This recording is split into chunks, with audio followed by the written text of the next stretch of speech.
आज रपट जाए तो हमें न उठाइयो। सांवला रंग, तीखे नैन नक्श और होठों पर मुस्कान। हिंदी सिनेमा की इस खूबसूरत अभिनेत्री को लोग समिता पाटिल के नाम से जानते हैं। समिता ने अपने समय में एक से बढ़कर एक कई हिट फिल्में दी और अपनी दमदार एक्टिंग से दर्शकों को अपना मुरीद बना लिया। शाम हुई चढ़ आई रे बदरिया। समिता पाटिल वो अभिनेत्री थी जिनका किसी फिल्म में नजर आना ही उस फिल्म के हिट होने का सबूत माना जाता था। वो जब कैमरे के सामने होती तो अपने किरदार में इस कदर खो जाती कि देखने वाले बस देखते ही रह जाते। उनके हाव भाव तो इतने शानदार थे कि उन्हें संवेदनाओं की अदाकारा कहा जाने लगा। मुझे मौत ने नहीं, मुझे जिंदगी ने मारा। समिता पाटिल एक ऐसी अभिनेत्री थी जिन्होंने फिल्मी पर्दे पर न सिर्फ महिलाओं से जुड़े मुद्दों को खूब उजागर किया, बल्कि 10 साल के अपने छोटे से फिल्मी सफर में उन्होंने दर्शकों के दिलों में एक अमिट छाप छोड़ दी। भले ही वो अब इस दुनिया में नहीं है, लेकिन उनके काम को याद करके फैंस आज भी ये कहने से नहीं चूकते कि समिता पाटिल जैसा कोई नहीं। कोमल है कमजोर नहीं तू, शक्ति का नाम ही नारी। समिता पाटिल ने अपने फिल्मी करियर में एक के बाद एक कई सुपरहिट फिल्में दी। उनकी रियल लाइफ जितनी हिट रही, उनकी रियल लाइफ उतनी ही फ्लॉप रही, क्योंकि एक तरफ उनकी रियल लाइफ उन्हें शोहरत की बुलंदियों पर लेकर जा रही थी, वहीं दूसरी तरफ उनकी रियल लाइफ उन्हें बदनामी के कुएं में ढकेल रही थी। करने से पहले तूने ये नहीं सोचा कि तेरी माँ पे क्या गुजरेगी। क्या आप जानते हैं कि बॉलीवुड की इस मशहूर अभिनेत्री पर आरोप था कि एक तरफ वो फिल्मों में महिलाओं के हक के लिए आवाज उठाती थी, वहीं दूसरी तरफ खुद उन्होंने ही एक अभिनेता का बसा बसाया घर तोड़ दिया था। क्या आप जानते हैं कि शादीशुदा राज बब्बर से नजदीकियों के चलते समिता पाटिल को दूसरी औरत और घर तोड़ने वाली औरत तक कहा जाने लगा था। मैं अपना घर बसाना चाहती थी,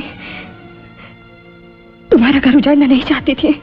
राज बब्बर के साथ उनके इस रिश्ते ने उनका सबसे नाता तोड़वा दिया था। क्या आप यह भी जानते हैं कि समिता पाटिल एक बिन ब्याही माँ होकर भी अपने हक के लिए हमेशा तड़पती रही। लोगों ने उन पर नाजायज माँ और चरित्रहीन होने का टैग भी मर दिया था। चल नाम ही बता दे मर्द का, कहाँ है, क्या करता है। खाली करो बस्ती और चली जाओ यहाँ से। धंधा करने वाली औरत यहाँ नहीं चाहिए।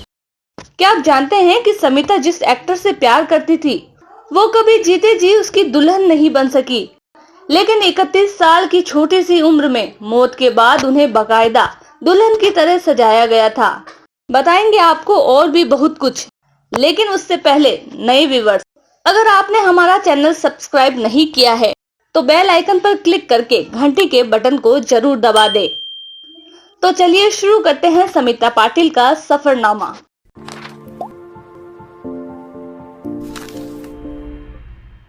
सुबह को ढूंढने 17 अक्टूबर 1956 में जन्मी समिता पाटिल महाराष्ट्र के एक बड़े घराने से ताल्लुक रखती थी। उनके पिता उस समय महाराष्ट्र के कैबिनेट मंत्री थे। समिता की मां विद्याताई ने उनका नाम उनकी मुस्कान देखकर रखा था। आगे चलकर उनकी यही मुस्कान लोगों के आकर्षण का केंद्र बनी।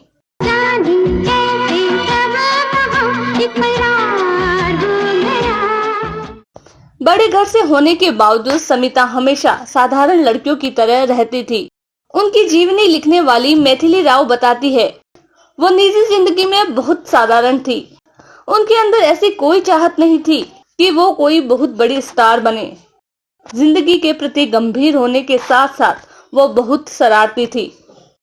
उन्हें गाड़ी चलाने का बहुत शौक था, इसलिए 14-15 साल की उम्र में ही उन्होंने चुपके से ड्राइविंग सीख ली थी।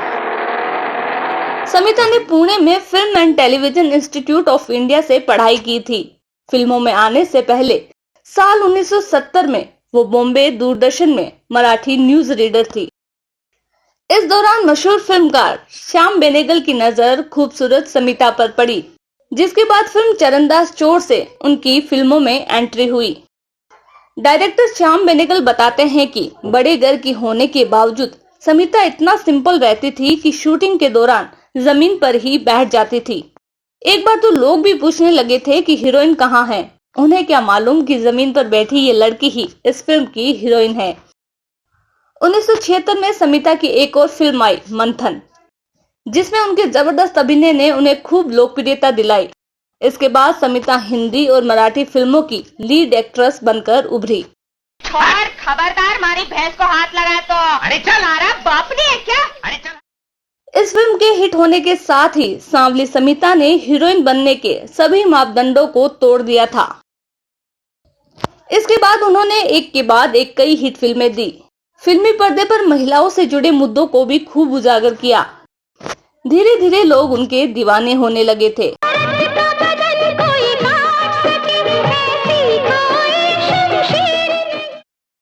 फिल्म भूमिका से अभिनेत्री समिता पाटिल का सफर मंथन, अर्थ, मंडी, चक्र, निशांत, आक्रोश, गीत, नमक हलाल, मिर्च मसाला जैसी फिल्मों तक जारी रहा।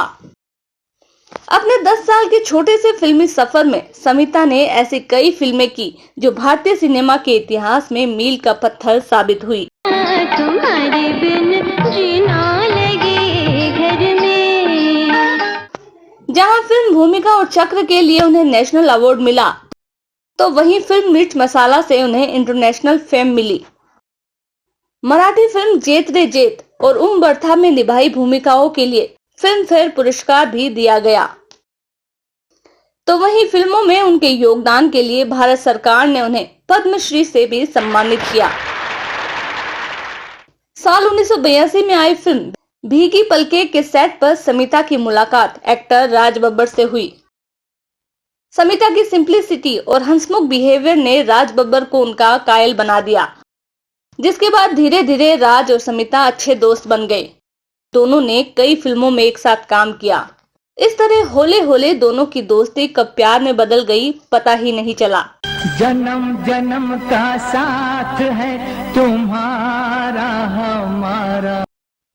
इसके बाद 80 के दशक में समिता और राज लिव इन रिलेशनशिप में रहने लगे थे। उस वक्त राज बब्बर पहले से शादीशुदा और 2 बच्चों के पिता थे।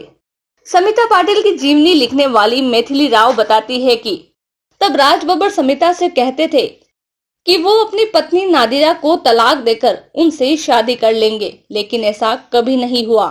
उल्टा वो समिता को ही अपने फ्रेंड सर्किल से भी दूर रखने लगे थे। लेकिन इश्क और मुस्क कहाँ छिपाए छिपते हैं। धीरे धीरे दोनों के अफेयर की चर्चाएं जग जाहिर होने लगी।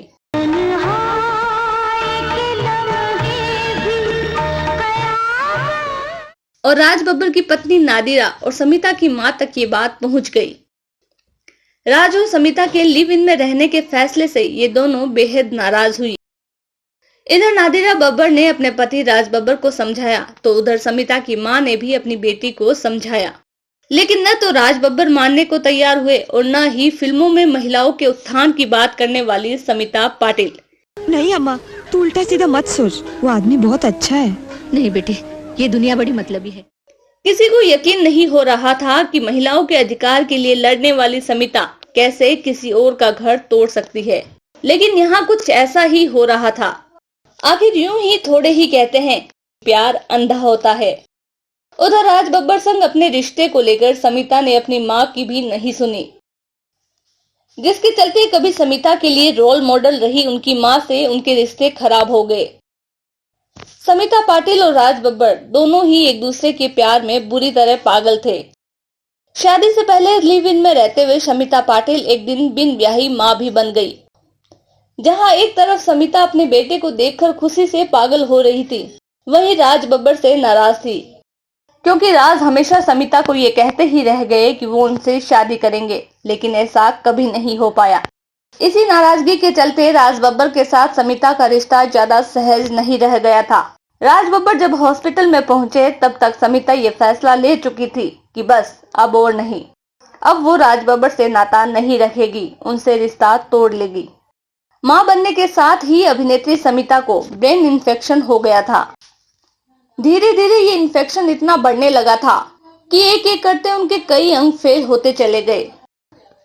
समिता दर्द से तड़प रही थी और इसी दर्द और तड़पन के बीच 13 दिसंबर 1986 को सिर्फ 31 साल की उम्र में वो इस दुनिया को छोड़कर हमेशा हमेशा के लिए चली गई। कुछ है। इस तरह जिंदगी भर की उठापटक के बीच एक मशहूर अभिनेत्री इस दुनिया से रुखसत हो गई। पीछे रह गई थी तो वो फकत बातें। हालांकि बाद में ये खबरें भी आई थी कि समिता पाटिल की मौत इलाज में हुई लापरवाही की वजह से हुई थी। अब क्या सच है और क्या झूठ, इसका पता किसी को नहीं था। सच कहे तो समिता की मौत एक रहस्य बन चुकी थी। खैर, समिता पाटिल की एक आखिरी इच्छा थी। उनके मेकअप आर्टिस्ट दीपक सावंत बताते हैं कि समिता कहा करती थी कि जब मैं मर जाऊं तो मुझे सुहागन की तरह तैयार करना। उनकी मौत के बाद उनकी अंतिम इच्छा के मुताबिक समिता के शव को सुहागिनों की तरह मेकअप किया गया। कहते हैं कि उनकी अंतिम यात्रा में शामिल जिसने भी ये मंजर देखा वो फूट फूट कर रोया था। समिता पाटिल के सफरनामे पर आपका क्या कहना है, हमें कमेंट करके जरूर बताएं। और हाँ, यह भी बताएं कि अगले एपिसोड में आप किस कलाकार की कहानी देखना चाहेंगे।